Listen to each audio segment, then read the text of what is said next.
Next question ఏమి ఇచ్చిండు, ఇది ఇచ్చిండు 5th one. Ego compute limit x tends to 1/x - 2 - 4/x - 2 x² - 4 అని ఇచ్చిండు.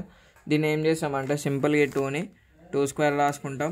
అప్పుడు ఏమవుతుంది, a + b × a - b formula వస్తుంది. దేనిదన్నా అంటే a² - b² ఫార్ములా ఇది.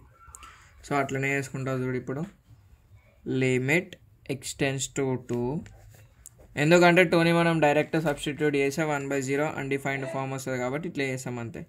x - 2 - 4/x + 2 × x - 2, ఎందుకంటే దీన్ని నేను x² - 2² రాసుకోవచ్చు కదా, a² - b² రాసుకున్నాం.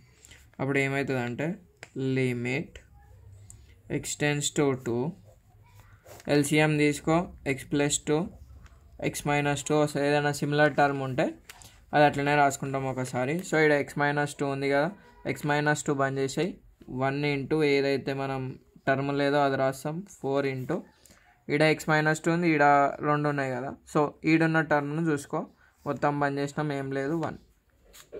ఇక్కడ ఎల్సిఎం అనేది మస్తు మందికి ఆగమాగం అవుతుంది. జస్ట్ ఏం చేయాలంటే ఇక్కడ మనకి సేమ్ టర్మ్స్ ఉన్నాయి అనుకో, ఒకటేసారి రాసినాం అయిపోయింది.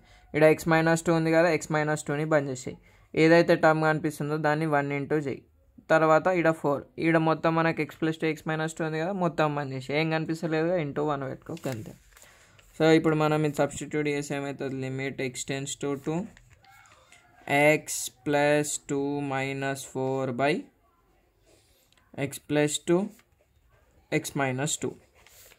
ఇది అంతే ఎందుకు వేసామంటే మనకు ఆన్సర్ రానికి వేసాం.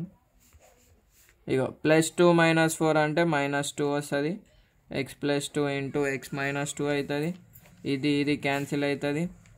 Limit x tends to 2 1/x + 2. ఇప్పుడు x ప్లేస్లో 2 పెట్టేసాయి, 2 + 2 that is 1/4 is the answer.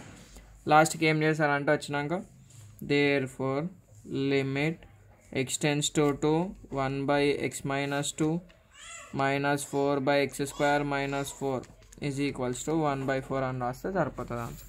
ఇట్లా కంప్లీట్గా రాయాలి మనం ఎప్పుడైనా, అప్పుడే మనకు ఫుల్ మార్క్స్ వస్తాయి. Thanks for watching.